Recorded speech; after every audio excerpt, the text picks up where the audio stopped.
ya, dan ini adalah tahun terakhir untuk afirmasi honorer.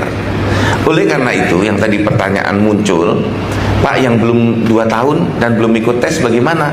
Sudah jelas, harus cari alternatif, bekerja di tempat lain atau ikut seleksi lewat jalur CASN yang diadakan sesuai dengan standarnya. Nah, seperti yang kita lakukan saat ini, kita perlu berani menyampaikan yang mendasar kepada calon ASN yang sudah tidak bisa diangkat. Di peluangmu sudah nggak ada.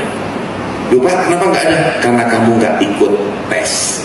Paling banter bertahan sampai 31 Desember 2025. Selanjutnya gimana? Kamu harus cari kerjaan yang lain. Clear.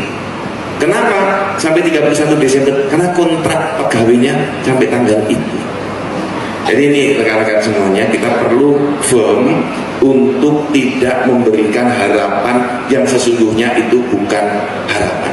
Kalau kondisi ekonomi membaik, pendapatan daerah meningkat, transfer pusat ke daerah meningkat, yang paruh waktu, yang rajin-rajin, yang bagus-bagus, bertahap diangkat menjadi penuh waktu.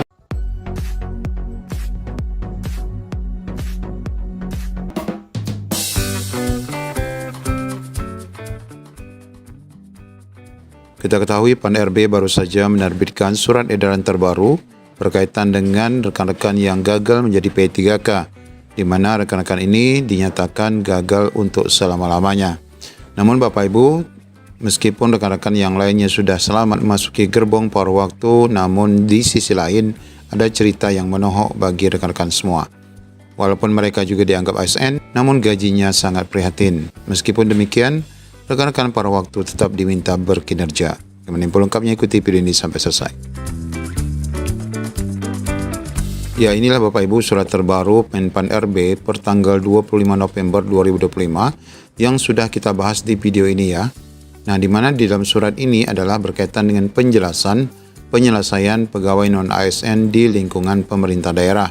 Kita ketahui bahwa setelah berakhirnya masa pengangkatan P3K paruh waktu dan saat ini tinggal menunggu penetapan NIP, ternyata masih banyak rekan-rekan non-ASN yang gagal masuk dalam gerbong paruh waktu. Nah, dari situlah banyaknya usulan dari Pemda yang masih meminta kelonggaran dan meminta kesempatan terakhir bagi rekan-rekan yang belum terselamatkan untuk dapat diusulkan kembali menjadi P3K paruh waktu. Nah, di sini jawaban dari Pan-RB sangat lugas dan jelas bahwa ternyata kesempatan yang diberikan untuk pengangkatan P3K paruh waktu sudah pun berakhir. Nah, keputusan Pan-RB sudah final dengan 6 poin yang dinyatakan di sini. Penataan pegawai non-ASN sebagai afirmasi terakhir yang telah dilaksanakan itu sudah sesuai rencana dan target waktu yang ditetapkan, sebagaimana yang disebutkan. Untuk itu, pemerintah daerah agar berkomitmen mendukung kebijakan dimaksud dan dapat memberikan solusi penyelesaian di internal masing-masing. Nah, ini Bapak Ibu, jadi tidak ada solusi untuk pengangkatan P3K paruh waktu tambahan ya. Ini dikembalikan kepada masing-masing Pemda untuk memberikan solusi internal. Tetapi tentu saja itu harus sesuai dengan peraturan perundang-undangan. Artinya tidak boleh ada lagi non-ASN di 2026. Nah, Bapak Ibu, rekan-rekan yang ternyata masih dapat diselamatkan masuk paruh waktu, tentu saja merasa beruntung ya, karena rekan-rekan dapat terselamatkan. Namun itu tadi Bapak Ibu, di sisi lain rekan-rekan P3K paruh waktu ini masih terkendala dengan gaji ya.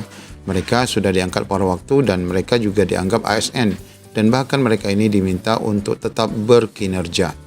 Nah, informasi ini kita dapatkan bahwa P3K paruh waktu yang juga termasuk ASN sudah pun mendapatkan nomor induk pegawai. Dengan demikian saat ini ada 3 jenis ASN, yaitu PNS, P3K dan P3K paruh waktu. Diketahui skema P3K dibuat untuk meningkatkan kesejahteraan para non-ASN yang mengabdi lama, yang usianya sudah di atas 35 tahun, yang tidak mungkin menjadi PNS. Sedangkan paruh waktu merupakan skema untuk mengakomodir para honorer yang tidak lulus seleksi atau tidak mendapatkan formasi P3K dan CPNS tahun 2024. Di sisi lain dijelaskan bahwa P3K paruh waktu merupakan ASN yang bersifat transisi atau sementara sebelum diangkat menjadi P3K yang sesungguhnya atau penuh waktu tanpa melalui proses tes lagi.